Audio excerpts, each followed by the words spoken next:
Okay, hello everyone, Sergeant 274 back with the second installment of my Dark Souls kind of beginner's guide walkthrough tutorial type video. Last time we went through kind of a little bit of the starting classes, creating your character, and then we went through the Undead Asylum. And then once you're done with that area, it brings you here to Firelink Shrine. Now once you get to Firelink Shrine, you can rest here and then you get 10 Estus Flax. That's the max we can have at this point in the game until we get some more Firekeeper souls, which actually we will do very shortly. You can see other players in the game there. I'm surprised there's still a lot of people playing this game. It's like I said, this is 2 years post-release, so it's good. It's good. It's a good community, good game. Anyways, alright. So once you get here, really your options are endless. You can do so many things here. You can do suicide runs, you can get some pretty neat weapons early on, but to do those suicide runs, you have to be a little bit more seasoned as a Dark Souls player. So since this is for a beginner, we're not going to do anything too outlandish right now. So first thing you notice, this guy sitting here, Crestfallen Warrior. Okay, he tells you there are 2 bells of awakening that you have to ring. Alright, like I said, I'm not going to get into the story. I'm going to let you guys figure the story out for the most part yourselves. But you come over here, you get some 3 humanity. You come up here, and you can see there are 3 paths here. This path here leads over to the Catacombs. The middle path leads to this guy up here, who we will talk to. Like I said, I'm going to skip through all this because this is not necessarily a playthrough for lore. He gives you a copper coin. Run around, talk to him again, and say yes. Whoops, I said no. You want to say yes? Yes, I've changed my mind. Very well. And go ahead, join his covenant. It doesn't really do anything. It doesn't affect you negatively or adversely in any way. By joining his covenant, he will share miracles. If you want to, you can buy his miracles if you have enough faith to cast them. I really don't. I don't care about casting miracles for this playthrough because, like I said, it's going to be a quality build. But you learn his gesture, which is shrug. So, come again. Yeah. Alright, so first thing we want to do after we do that here at Firelink is come over here. After you talk to him, you can come up here, these stairs, and you'll see an elevator. You can't do anything.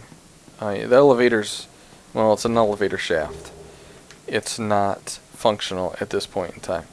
However, you can come over here and jump down it, turn around, come out here, and you have, I believe, 4 chests out here. Contains Homeward Bone, which is a very valuable item in the game. Valuable, I mean convenient. It doesn't do anything other than return you to the bonfire, but it's very nice. There you can see again our weapon Morningstar, and you get a free Talisman or Talisman. Don't buy it from what's his name up there, because you get a free one right down here. Cracked red eye orbs, whoops, are used for invading people. We're not going to be doing that in this playthrough. And Lloyd's talismans. Talismans. I don't know why I'm calling them talismans. They're talismans. Alright. Once you've done that,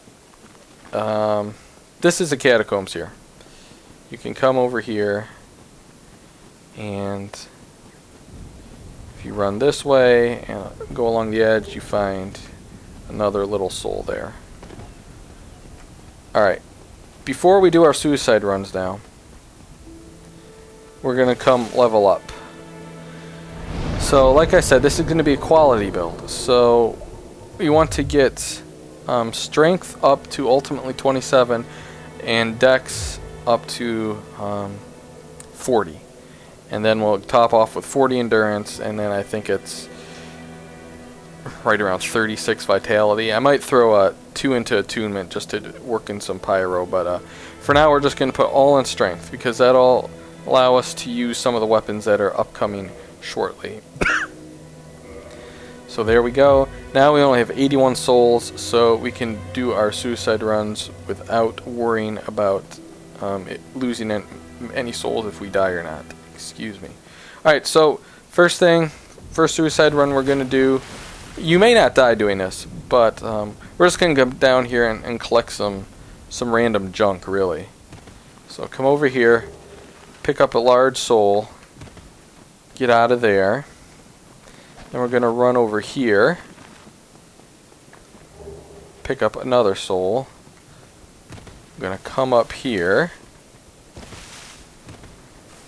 pick up that wing spear, come down here, get the Zweihander, roll out of that, and come over here and finally pick up the Binoculars. Now there is, yeah, this is not going to end well. There is, ouch, yeah. There is another item over there. It's, I believe, a cracked or red and white shield or something like that.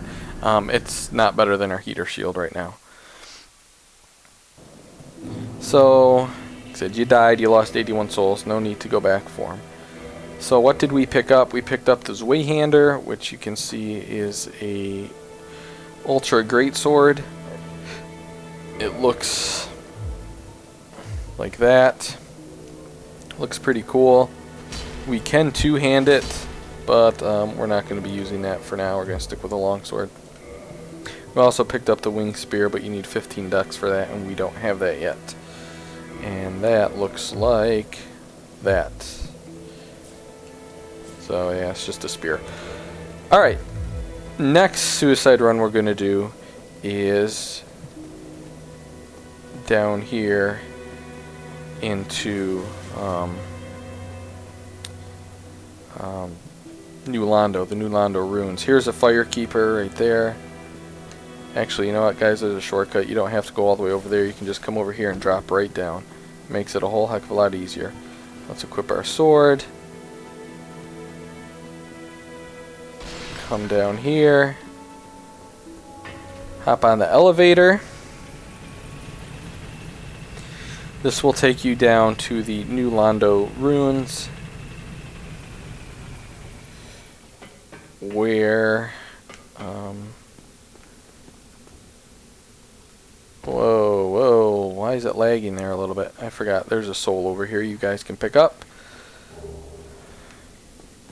if you really want to, if you care that much. There's actually a blacksmith right over there, but first we're going to come over here and pick up the Estoc. It's a rapier, basically, thrusting sword. Come over here, smash the pot. We're not going to use these yet. Whoops, he's not happy.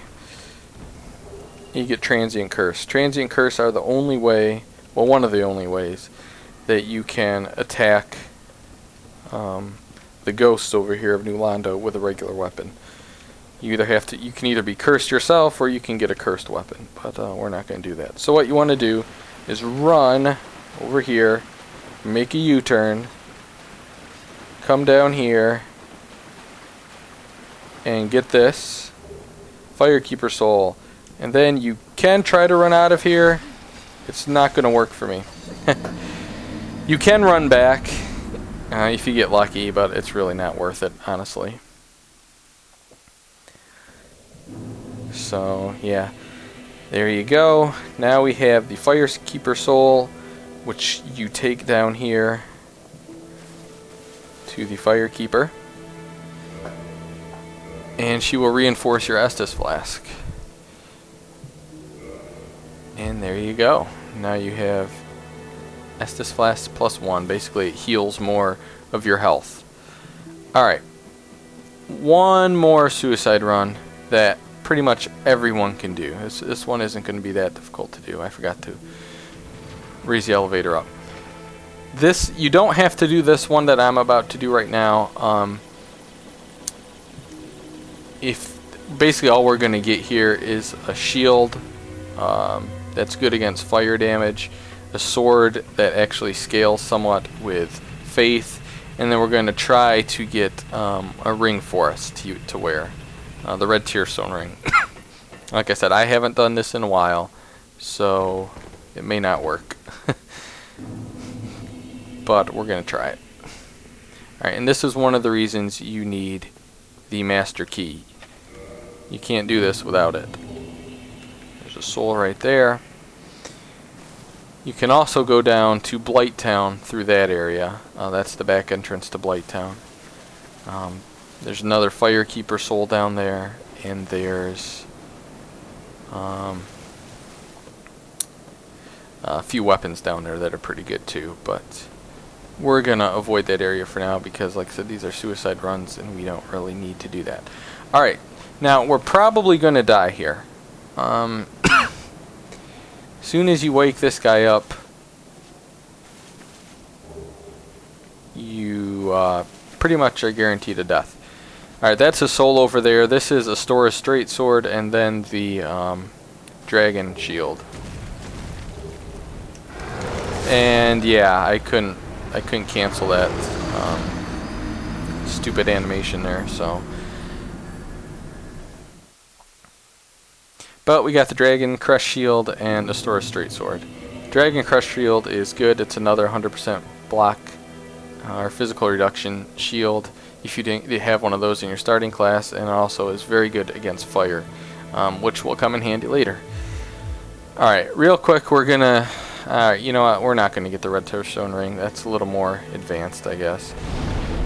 Alright, so... that's pretty much what you as a beginner, at least in my opinion, should do here. I mean, there are so many options. You could go down, try to kill Pinwheel. You could go get, you know, a few other weapons. You could get the Great Scythe. You could go get the, what's that called? The Gravelord Sword right now. There are things like that you could do, but that's not for the beginner. Most beginners will be very good to have done what I just did, and they will be well on their way to successfully being able to get themselves through the Undead Burg, which we will take on next time. Alright guys and girls, thank you for watching. Goodbye.